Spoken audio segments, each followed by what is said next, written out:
Good afternoon and welcome to another in-year programming session, a webinar here today for our CABMA community. Excited to have everyone with us here today.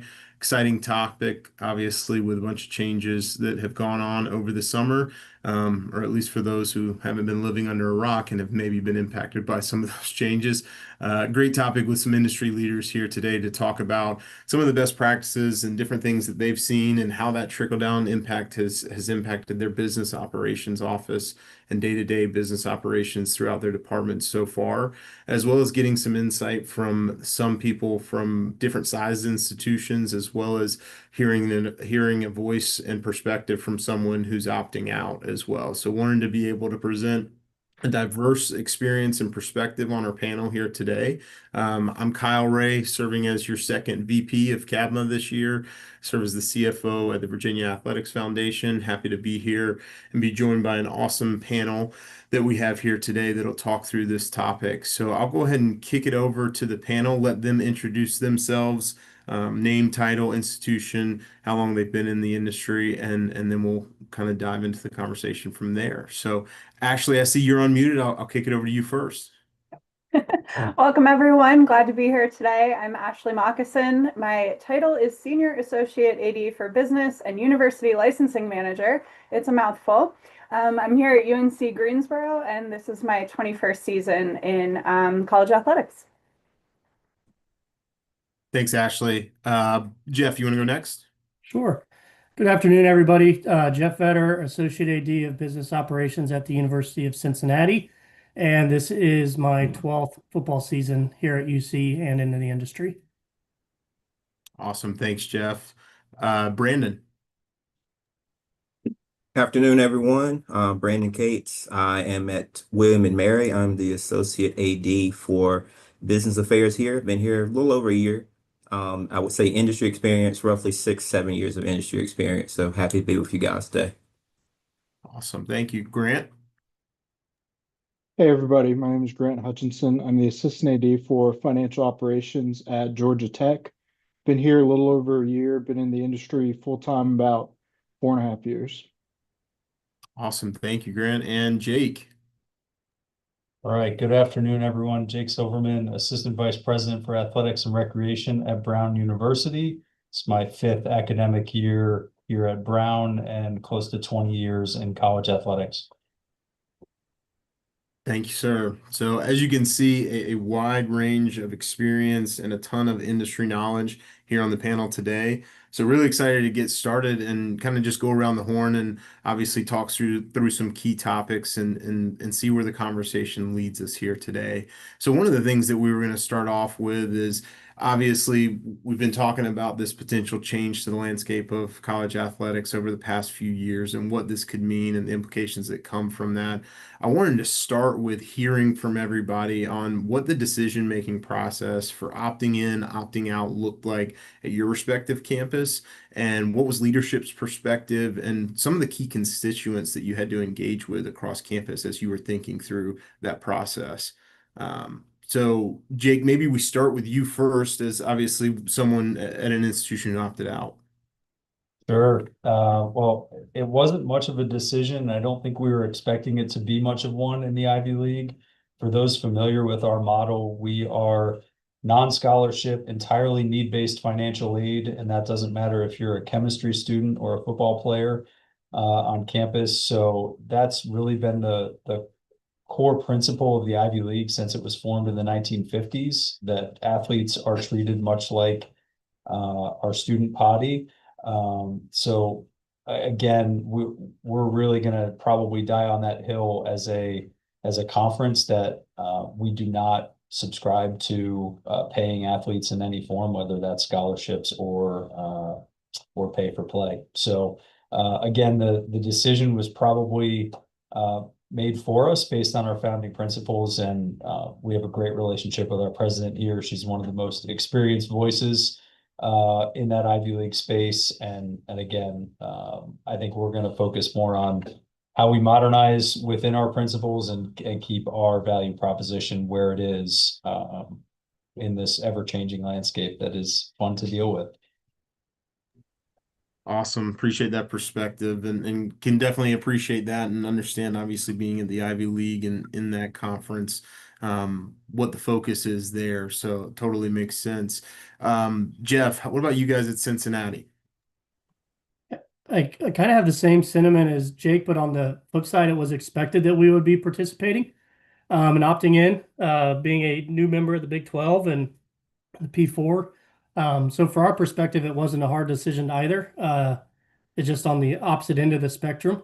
But for our sake, we were still having to figure out how to fund it. So there was still a lot of engagement with our president, our CFO, who are great supporters of our athletics department. And I think this kind of touches on our topic, but we were in a unique perspective and position that we were actually increasing our conference revenue moving into this fiscal year. As you know, for those that aren't aware, we were members of the Big 12, but receiving half of a share in fiscal year 26 for us. So where now was our first year of a full share. So we were one of the few schools that had a significant new revenue stream come in while we had to have this new expense. So while it was still not a easy conversation and easy process, we were in a position that maybe was a little bit more enviable to some of our peers just to have that. So it was a lot of back and forth with our campus partners of what kind of support we were going to have from campus and be able to maintain, campus and our annual support that we have from them while also taking into account what we were able to financially do as a part of the house case to our student athletes. Awesome. Appreciate that perspective. Grant, what about at Georgia Tech? You know, another school, obviously at the P4 level, but in the ACC. What did that look like for you all?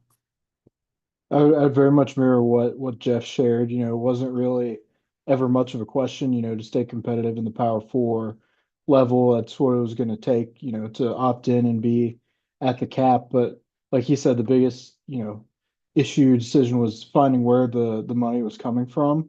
Um, and obviously, piece it together in a few different ways. But since the beginning, our leadership was always saying, it's about a $20 million problem. There's five of evaluating budgets and cutting from there.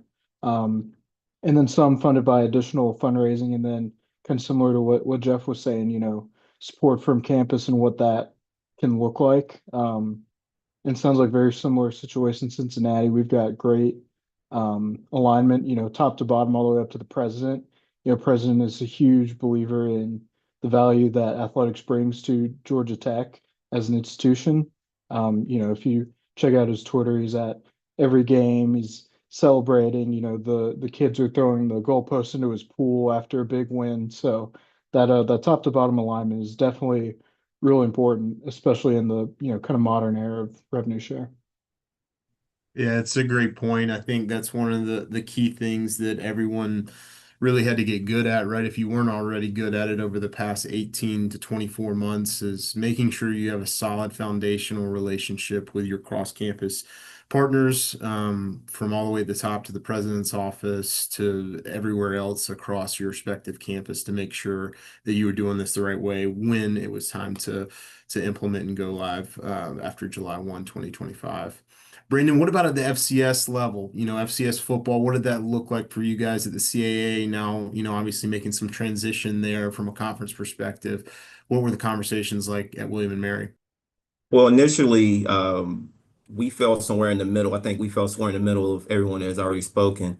Initially, we were going to opt out because there was, I think you had to let everyone know by March 1st. I believe that was the original date. So we were going to opt out because there was still a little bit of ambiguity at that point in time in terms of, roster sizes and roster limits and things of that nature. And that stuff needed to be legislated and decided. So initially we were going to opt out until 2026. And at the end of June, actually when NACTA happened, that's when all of the shoe dropped and all of that was sort of decided. And so we decided to opt in for this year. So when the finality was decided about the designated student athlete and it not counting against your cap, that's when we decided it was in our best interest of the institution. We wanted just to make sure that we had clear clear decisions that were made and clear choices that were well thought out for the best interest of our institution before we made any, things or jumped in the deep end rather, and made a decision that wasn't in the best interest of our institution. So we were, like I said, we were at the beginning not going to opt in, but once that landscape cleared itself a little bit, and there's still a little bit of confusion still out there, but not as much as it was back in March, we opted in, and that's more or less what changed our thought process. Awesome. No, that's a great perspective. And I think, especially with that transition for football, right, from the CAA to Patriot, like I know there's some of the Patriot League that have made that decision to opt out. And so that's an interesting perspective there. Ashley, what about you guys at school without football, right? What does that look like? What were the discussions at UNCG?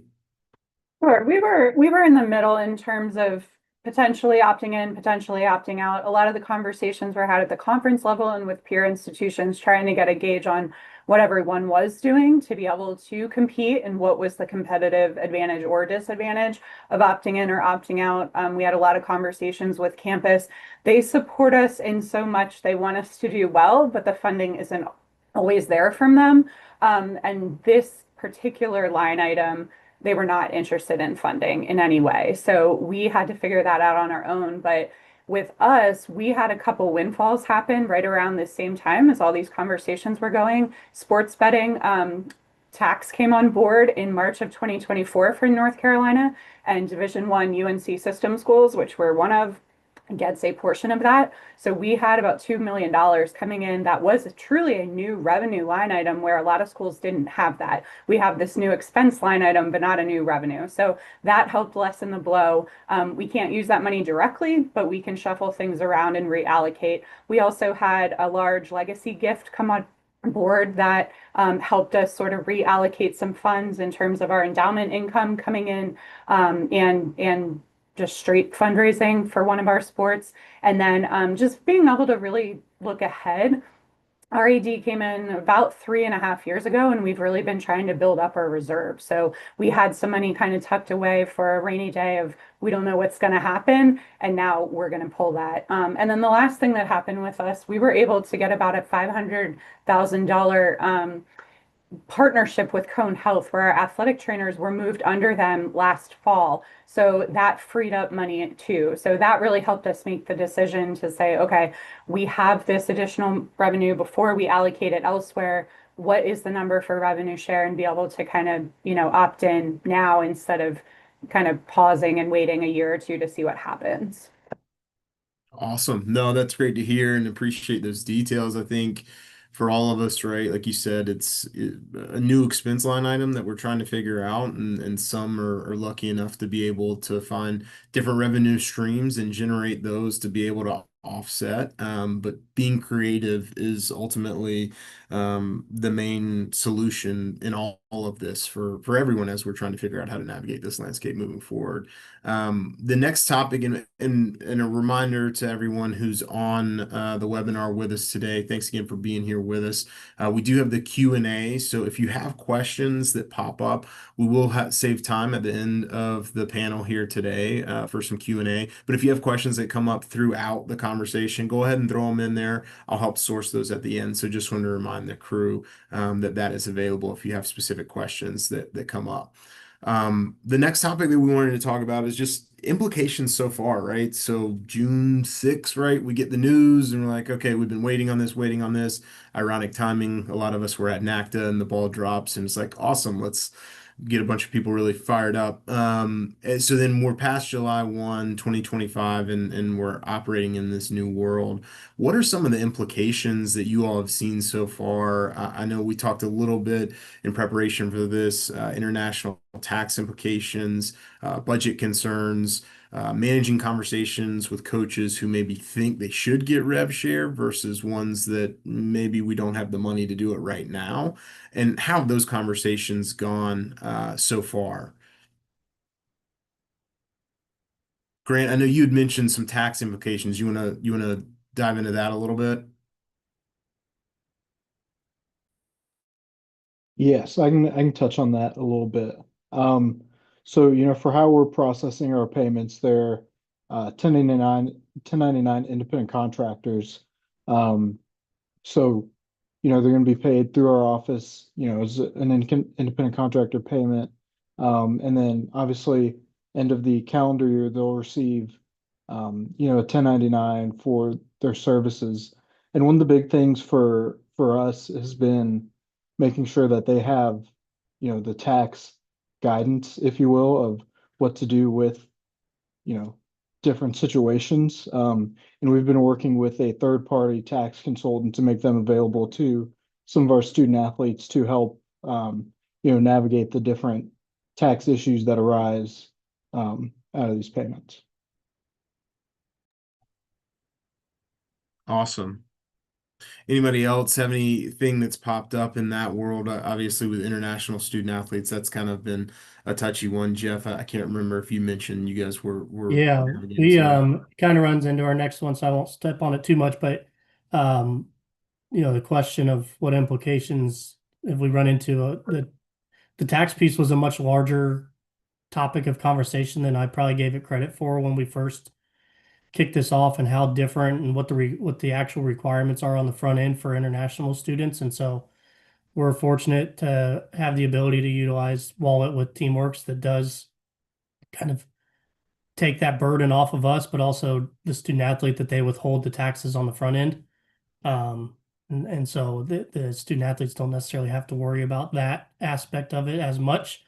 And so I to piggyback on Grant, like the taxes was, I felt like process wise and what platform we were using was a pretty easy conversation. And our campus, when we were getting involved with them, explaining what we wanted to do, it felt like every conversation came back to the tax implications, whether it was domestic or international. But we spent a lot of time discussing that specific topic. So was something that I certainly did not anticipate spending as much time on as we did. We brought in the campus tax advisor, which they have as a third party. I mean, it was multiple meetings and discussions on it just to make sure that we were buttoned up so that when we were compensating them, that piece was handled the correct way.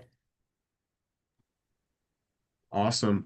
I know actually we talked about some of the conversations you guys faced on your campus when it came to the coach who, maybe thought I should be included in this, like I should get rev share for my team versus you guys having the budget conversation of what you can afford to do. Can you talk a little bit more about that and how you navigated those conversations with those coaches?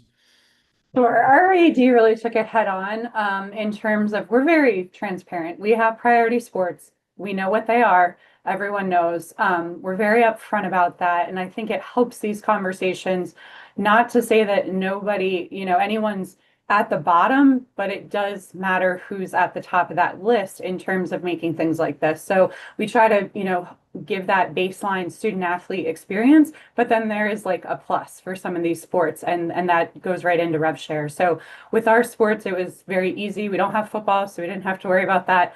Both basketballs and then men's soccer and softball. Outside of that, other sports can, make a request on a case by case basis, and we would fund it through fundraising. So we've talked about that. We've made it very clear, we do have a lot of needs in terms of operating. We operate very heavily on fundraising to cover our general needs anyway. So the coaches know this is just another line item. There is no other money tree that's dropping leaves of money for us in this area. So they have to look at holistically, what are your priorities? And we talk about that a lot with all of our sports. What are all the priorities and how does this fit in? And then we're going to do our best to fund what we can. You can help fundraise past that. And if the money is not there, the money is not there. So I think it's pretty fair how we're doing it and transparent. They may not agree, but they at least understand the decisions, which helps. Yeah, no, that makes sense. I think obviously we all still face the, competitive disadvantage argument, right? Well, so and so in the conference is doing this and so is doing that. So to your point, it's really important to maintain that transparency with your coaches and have set aligned priorities as a department so that when decisions are being made, they understand where it's coming from because you've been saying the same thing for the last 3, 4, 5 years, whatever it is, right? It's not like, oh, we just made this up on the fly. So definitely can appreciate that. Jake, when we think about from you guys in obviously opting out, but the inverse impact maybe for some of your student athlete body, what have you guys seen from transfer portal, potential student athletes who have made the decision to elect to take opportunities at schools that do have rev share, and what has that meant for you all when thinking about roster management? Yeah, it's been a challenge for sure in the sports that you would predict in football, men's basketball, additionally with some men's hockey as well on our campus. I think it's forced us to really double down on our value proposition, who we're recruiting, and what we are selling, especially in a landscape of you may have a scholarship offer plus revenue sharing opportunities on the table.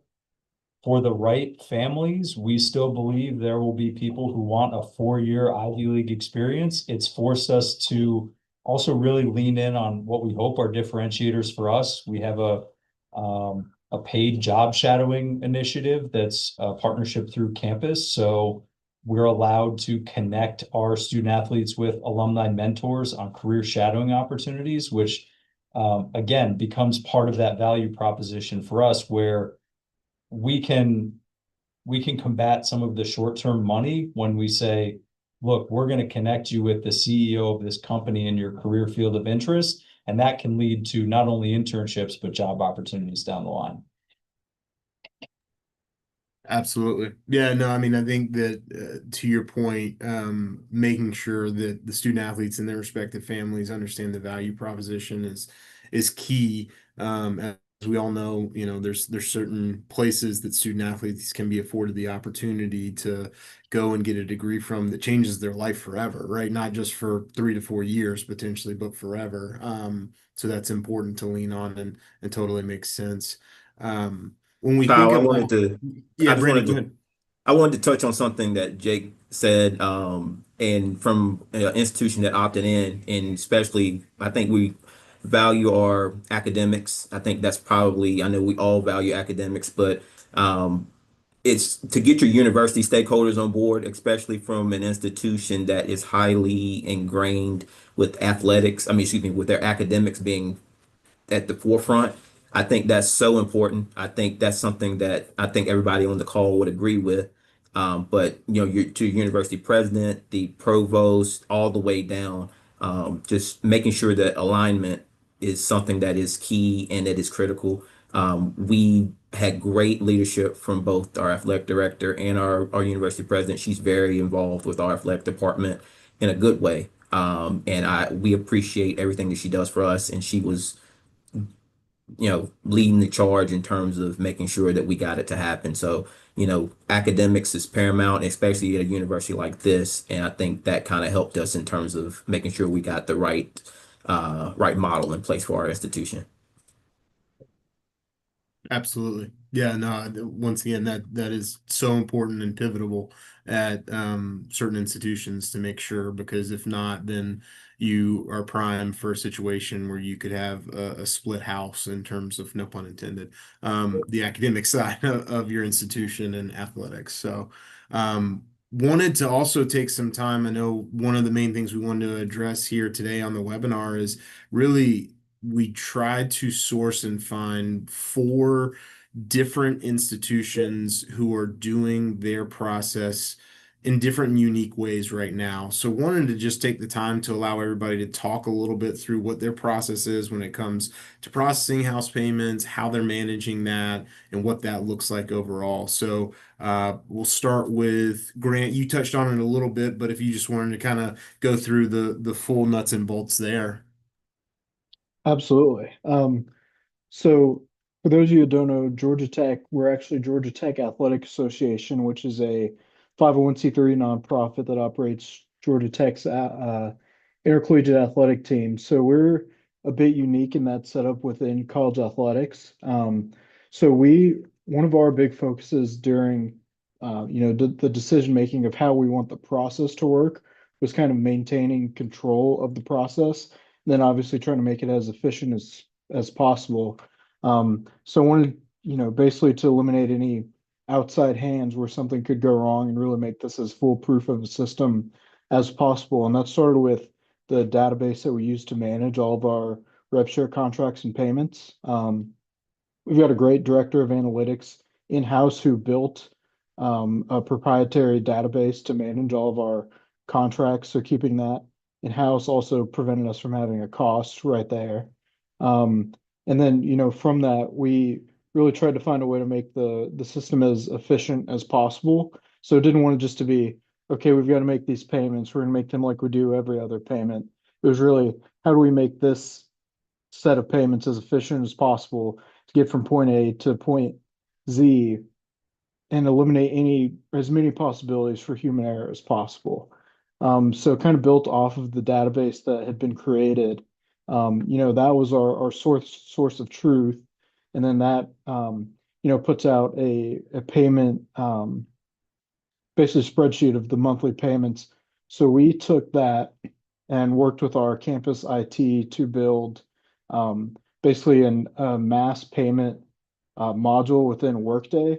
So that what we're doing is we're taking the information straight out of the database that's been entered by our player management staff, and we're taking that information, taking it straight into, a mass payment template that we're putting into Workday. So it, really just trying to build as efficient of a system as possible. And then just a couple other things that we did to really, streamline it. One of the big challenges when you look at, okay, how are we going to make these payments through the GTA business office is we've got to get all of them set up as suppliers in Workday. We're talking about 100 plus individuals.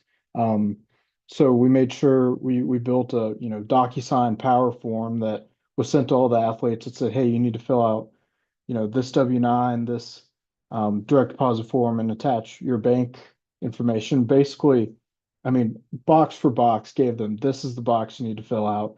This is the box you need to fill out to make it, again, as error proof as possible, I'll say. So then, when that came back to us, it was, everything's typed out. You could just copy and paste. And same way with the mass payments, we also worked with our campus IT to have a mass supplier upload. So all we were doing within the business office was, copying what they put into the power form that was sent directly to us into this mass upload spreadsheet.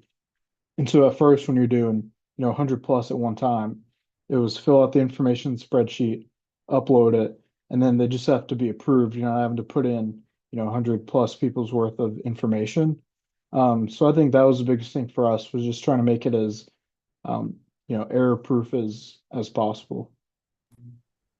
Awesome. Yeah, no, thank you for taking us through that. Yeah, we here at UVA are also on Workday, and when we were perusing our options of how we were going to process ours, one of them was effectively what you just talked about. Like we were going to have to go in and create a vendor profile for all 100 plus that would have been receiving it and have to walk them through that. So definitely feel your pain there.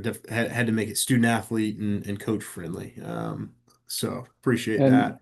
and one thing to add, Kyle, hopefully she's on this call, but one of our accountants, Carly Canzaneri, she did a great job navigating, working with all of the student athletes, holding their hand through the process of getting all the paperwork done. So huge shout out to her. Yeah, gotta have someone who can be a leader in that space. Great job, Carly. Um, how about we go with Brandon next? Let's talk through what you guys are doing at William and Mary. Yeah, so fortunately, we don't have the large scale of rev share with our athletes that you might have at UVA or you guys have at Georgia Tech Grant. It's only a handful of student athletes. So basically, we had the whole talk with the tax office to figure out what would be the best way in order to process these payments, in order to classify these payments also with our financial reporting office in terms of, okay, when the payments are processed, how are we going to be able to track them? So basically what happens is once a month, the student athletes, I should say, let me go back. The student athletes are on a contract. So they signed a contract and their payments are split about 10 payments throughout the entirety of the school year. So once a month, I go into Jagger, which I'm sure 90% of the people will use Jagger on this call. I'll go into Jagger and I will process their payment as just a student payment. So we process it as just a regular student payment and to classify it as a NIL royalty payment. So we classify it as a royalty from our tax and our third party tax officers. That was designated as being the best way to classify those payments. So what we do have one international student athlete to where we have to wire the money. So that's a little bit of a challenge. But for the rest of the student athletes, it's just a handful. We ask for them to hold the checks, on campus, and then we'll go and pick them up physically so they don't get lost in the mail. So it's a fairly standard process. We call them activity codes so we can track them on the back end monthly to figure out, women's basketball got this much, men's basketball got this much. But ours is fairly standard. We also have Workday here as well. We haven't figured out the configurations in terms of making a payment through Workday or tracking it through Workday. We just track everything through Jagger, and it's been pretty efficient so far. We haven't heard any issues where that's concerned. And like I said, it's only a handful. It's probably less than 10 people right now, which makes things a lot easier in the process. So ours is pretty standard. Awesome. Thanks for sharing that. Jeff, I know you guys using Teamworks Wallet, right? You want to Yeah, dive into we that? yeah, we actually utilize two. We use PayPal for the majority of them. That is through required, I guess I would say, required through the Big 12 through a campus or a conference-wide sponsorship. So we will process most of our payments. All the domestic student athletes are through PayPal, and then we will use Teamworks Wallet for our international students. And the reason that we do too is, like I said earlier, the Teamworks Wallet platform is, I think, much better for the international student athlete as it comes to taxes. There's a little bit more pro action on the front end with Teamworks. So we utilize two systems. From our process wise, how do we get there is we have an associate AD of student athlete management who handles all contracts for every sport. So he works hand in hand with the general manager of football and men's and women's basketball, and then head coaches and our other sports to, make sure they are aware of the budget, staying within the budget, drafting the contract. And then he's the one that's doing a lot more of the back and forth with our Office of General Counsel on potential wording changes on our standard contract or with agents if the student athlete has it. Gets it signed, we get campus to sign it where we need to. And then each month, we're similar to Brandon, where we're typically spread out over about 10 months. Some weighted heavily in season, some, standard, equal monthly installments. But he and I have a master spreadsheet that we share just for lots of checks and balances to make sure we're loading the right amount of money. We'll get that loaded usually the first Monday of the month. We'll make the payment request from campus. So a similar process to Grant at Georgia Tech, but we are able to use some shared services with campus of a treasury office that supports all the university to make the payments to Teamworks or to PayPal, whatever it may be. We get that in there, make sure that the balance equals what we're paying that month, and then load the payments. And we make all of our payments on the 15th of the month. So we have usually 8 to 10 days to get everything approved, to get everything, sent over to the respective company and do our double checks to make sure that everybody's numbers are matching up. And the magic of these two systems is that they're preloaded, and come 9 a.m. on the 15th of the month, we just see a lot of money go out and just pray that we don't hear any issues. And uh, we've only had one thus far. It was a very unique one that was not a UC issue with one of them. It happened with all their clients, so they were able to very quickly fix it and tell us our troubleshooting answer. So it's gone pretty smoothly. We were in some gray area with PayPal getting it kicked off. So we've been in the Trevor and his crew, our student athlete management group, bared the labor of it, but we had to onboard all of our kids on two different systems in 2 different months. So because PayPal was not going to be ready at the time of our first payment.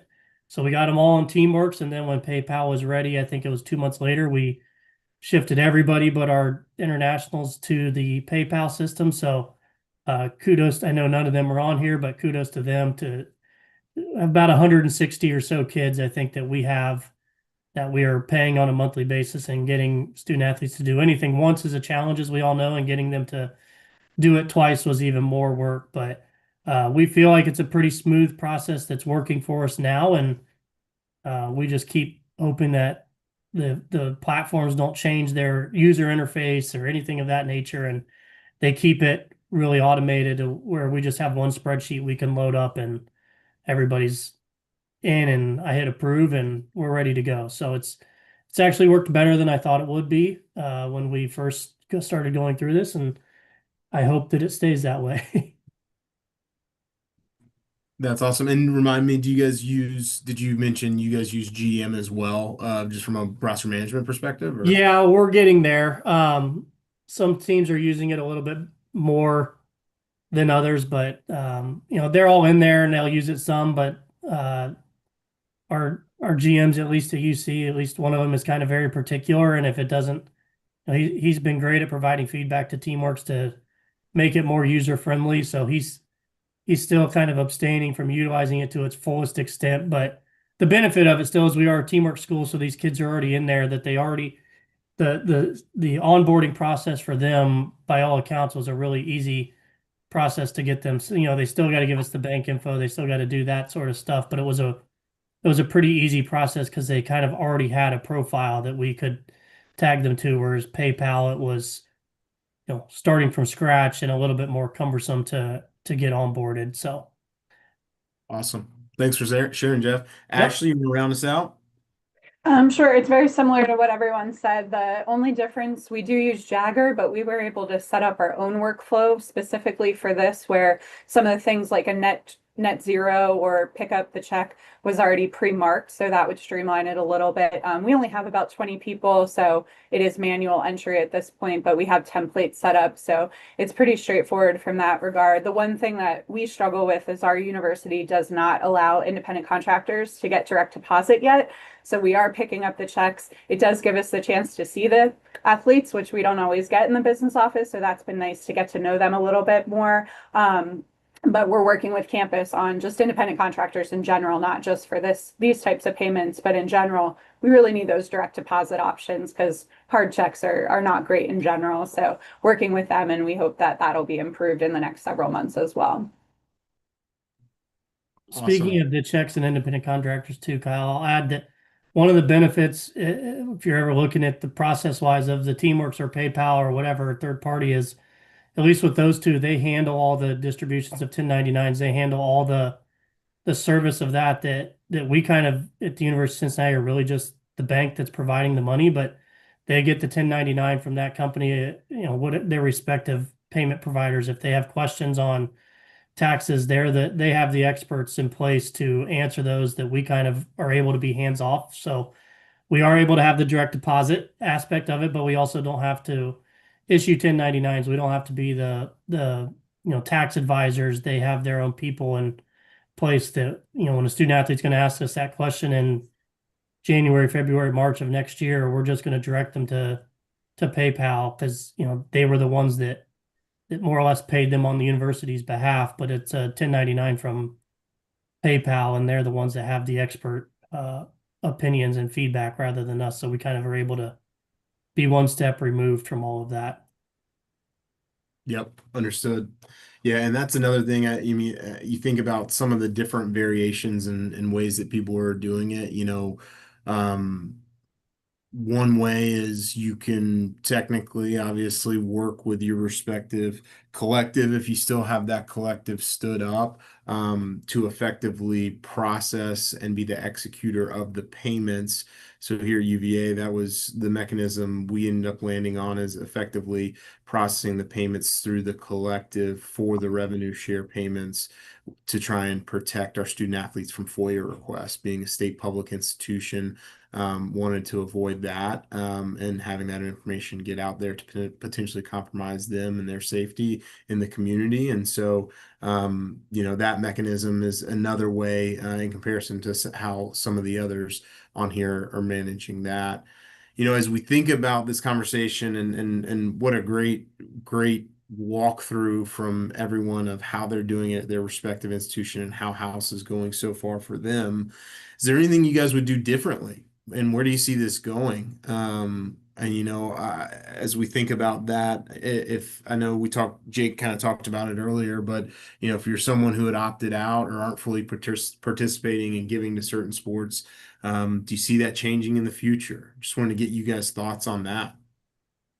Yeah, I guess I'll jump in first, Kyle, as the Ivy opt-out guy, but I think it rings true. Most of us across the country are not winning these recruiting battles or not winning these equations on raw dollars for the most part, right? So figuring out, again, it does go back to what is your institution about? What are you doing to attract the right student athletes to your institution and not trying to chase who you are not. And that's been something we've been really disciplined in. I've had a lot of frank conversations with our football coach, our men's basketball coach. There's realities of what's out there for other recruits who are considering Brown. We can't worry so much about that. We have to get the right kids that want to say yes to us. So I think that's true regardless of whether you're dipping your toes in a little bit, whether you've opted in, whether you've opted out, whether you've gone the full 20 million and you're trying to allocate it as best you can, you still have to get the right mix of student athletes at your school. Totally agree. Great point.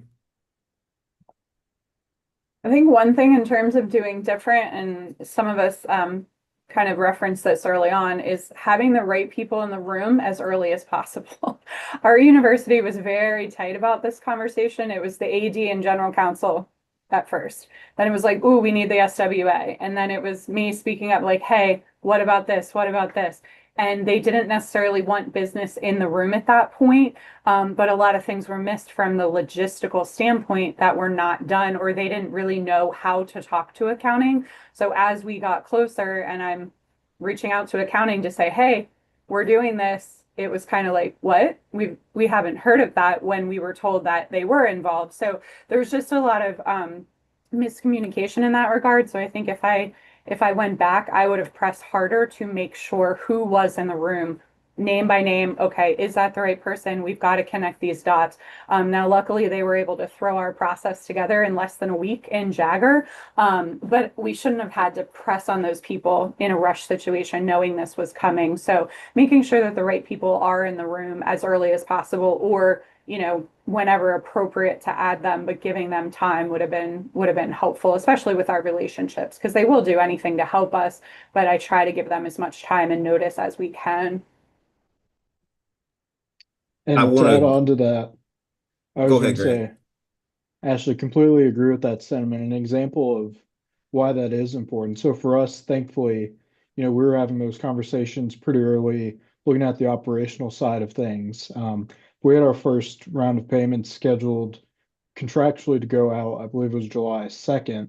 And when we told our controller's office that on campus, because they still help us with some of the payment disbursement, they're like, well, the new fiscal year isn't going to be open yet at that point. So had we not had that conversation, thankfully they were able to open it up for us early just for GTA and we were able to get those processed. But if we're not having that conversation, then we get to July 1st, we're trying to process payments and the books are closed. There's no workday access. So definitely important to have those conversations as early as you can.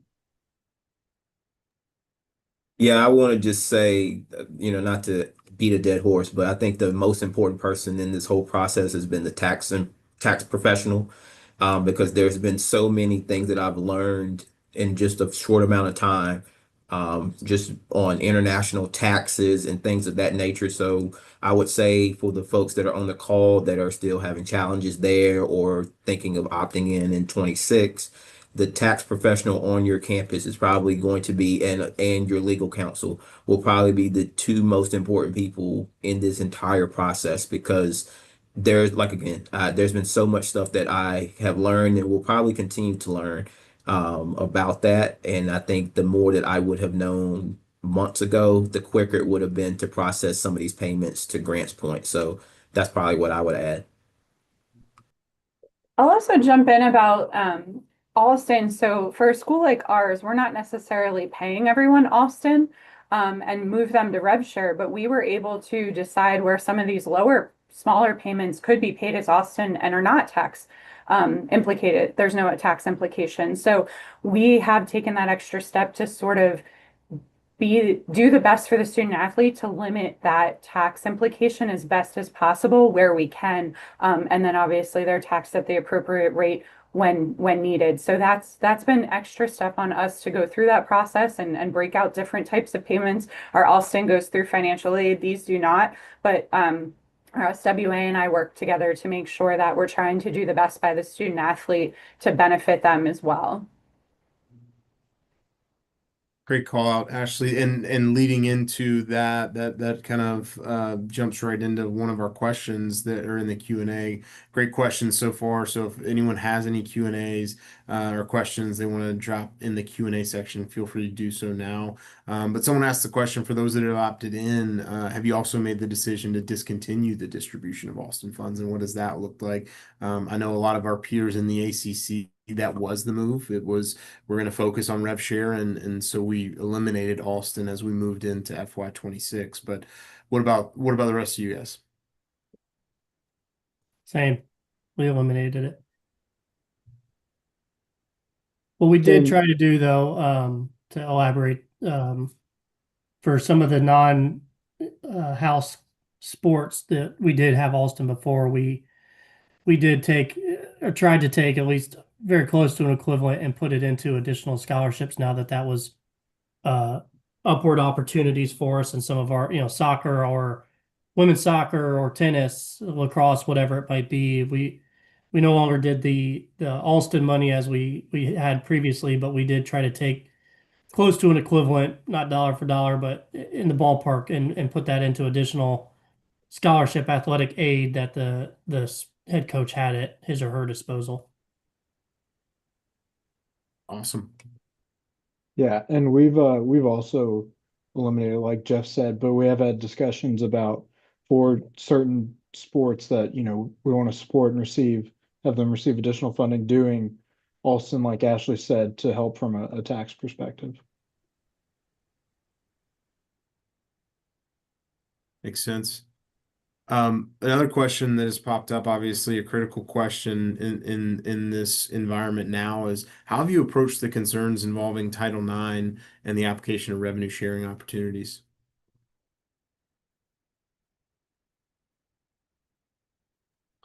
A lot of conversation with OGC. They're kind of the ones that are giving us the green light to do what we're doing. Obviously, it's a concern and something that everybody goes through in our world, but a lot of conversations with them and just kind of leaning on their guidance and taking what they say and implementing it that way. Yeah, we also had the conversation, what is legal and what is moral for us. Just because a decision is made that maybe it's not related to Title IX doesn't mean we're not going to still try to balance it as best we can. We try to do that in any of these areas, that what is the legal line, and then what should we be doing and what is kind of right then and feels good for us to move forward and do the best by all of our sports. So there's always that conversation going on. Yep, makes sense. I would say the same. I wish I had something new to add, but they pretty much hit it on the head, so I would echo their sentiments. Absolutely. And so we've kind of talked throughout this conversation about this next one, but if there's anyone we've missed specifically, is some of us were talking through the rollout and implementation at your respective institutions.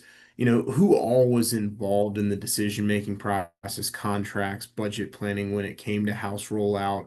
I know for a lot of us, it was your business office, it was probably your head of compliance, your general counsel, president's office potentially. Like, anyone else we're missing there, or anyone else that you guys felt like ended up being a critical voice or opinion that helped drive some of that? We kind of mentioned it throughout, but a third party council did build our template, so we had that, and then third party tax help as well. We do have tax specialists on campus, but also consulted outside to make sure that we were getting this right.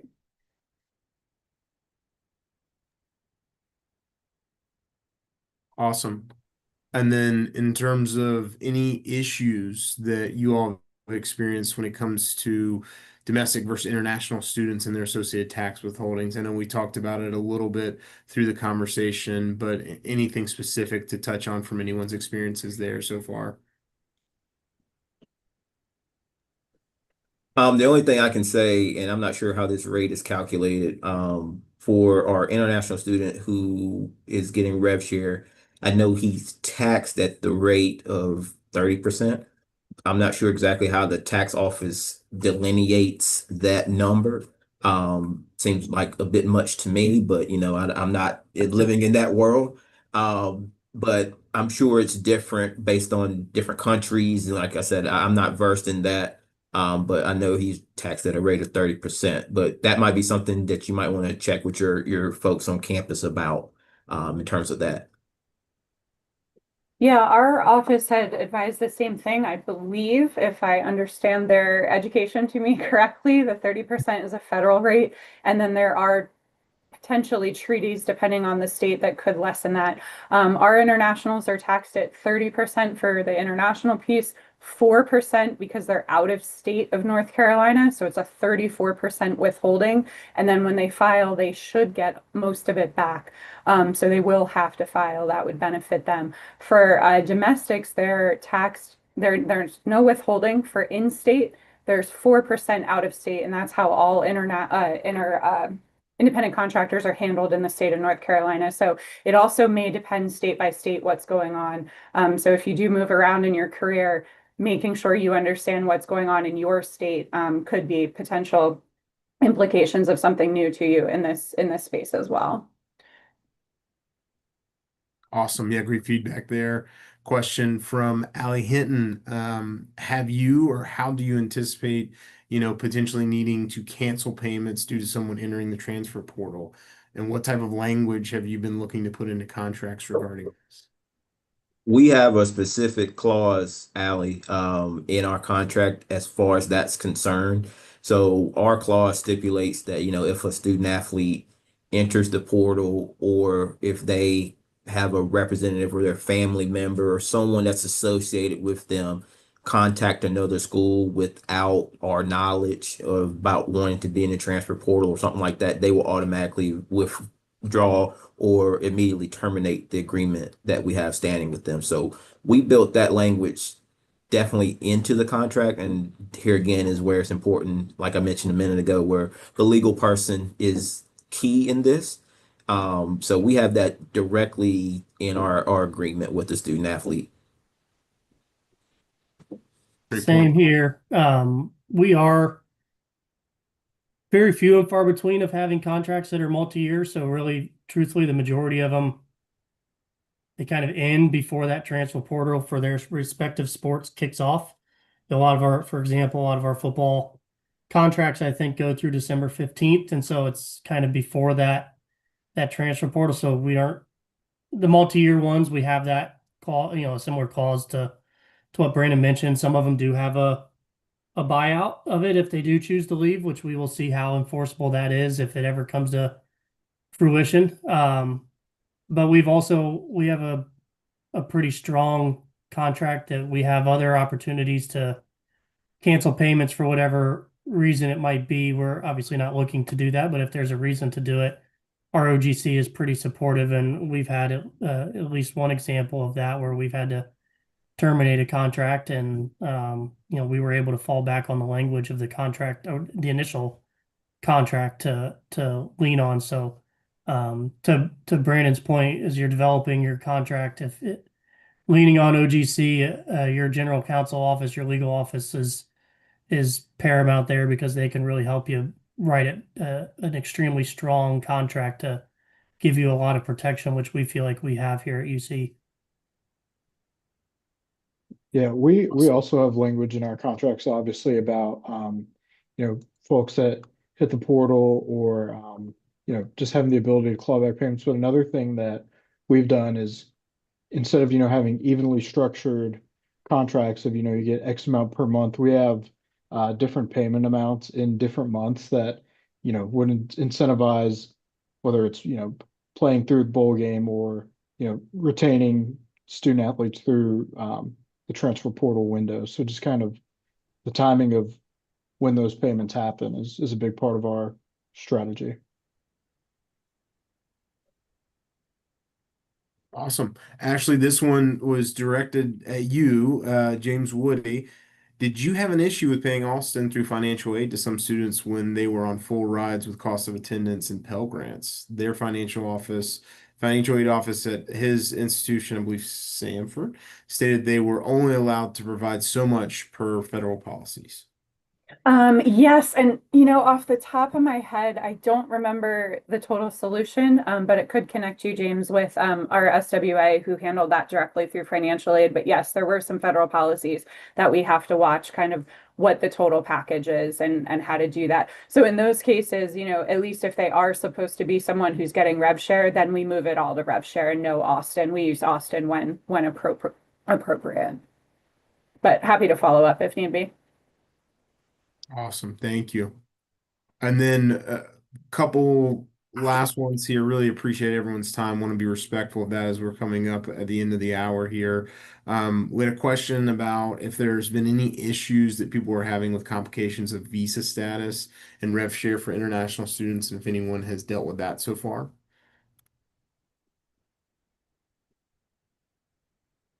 No? Going once? Yeah, nothing related to visa status. Good. Nothing yet. Cross fingers. I was gonna say, keep them clean, keep them safe. I like it. And then last one for you all. I believe it's referring to cap management, but the question was, have you all been involved in caps? And if so, what does that involvement look like for you? Limited on my end of things. I know that group I mentioned before, our compliance office and our student athlete management are involved in it a little bit more, as that's where you're doing a lot of the reporting of actual dollars spent so that we can be in compliance to the cap. And um, new scholarships, I believe, get the limit of new scholarships to 2.5 million that you can count towards it or will have to count towards the cap. I know that's what's in there. I have access to it. I've been in there. I know all of our contracts live in there. And I'm told by that group that there's a hope that at some point they are able to process payments so everything can be in one singular system where you load in a contract, it has the dates, you fund it, and it can process the payment all in one environment, which would be great if we ever get to that. So, but we utilize it here, not in my world a ton. The folks that are kind of living the day to day of contracts and managing this within the rules are utilizing it more, but it's a slick looking system, that's for sure. Love that. Love that. Well, as we're coming up to the end of the hour, we'll go ahead and round it out. First of all, just want to give a big shout out and thanks to everyone on the panel, Ashley, Brandon, Grant, Jake, Jeff. Really appreciate you all's time, your input, your insights and perspectives. I think this has been extremely beneficial to the CABA membership and everyone who's still trying to figure this out, right? I think we're all in the position of trying to figure out every day how this ever-changing landscape in college athletics will continue to grow and keep us on our toes. I guess that's why we stay in this industry, right? It stays interesting, keeps it fun. But very thankful for you all and your participation here today and everyone who was able to make it. Our next webinar, this was our first rendition of the 25, 26 in-year programming webinar series. We will be shooting to have one webinar per month throughout the year. Hold me accountable, CADMA community. We will try to stay on top of that. We've got a great in-year webinar programming committee that's helping out this year. Really appreciative of them and thankful for everyone who helped get this one set up here today. The next one will be on November 19th. It'll be with James Moore and Company going through some NCAA AUP reporting updates and best practices. We'll have another great group of panelists on there and hoping to have some representation from the NCAA along with James Moore reps as well. So excited for that one. And this was recorded here today, so the CABMA admins will make sure this gets sent out to everyone for anyone who was unable to join us live. But either way, whether you were with us live or watching this recorded, thank you for all you do for the industry. Thank you for your contributions and your impact to the student athlete experience. Once again, Kyle Ray, your second VP of CABMA, signing off. Hope everyone has a great day and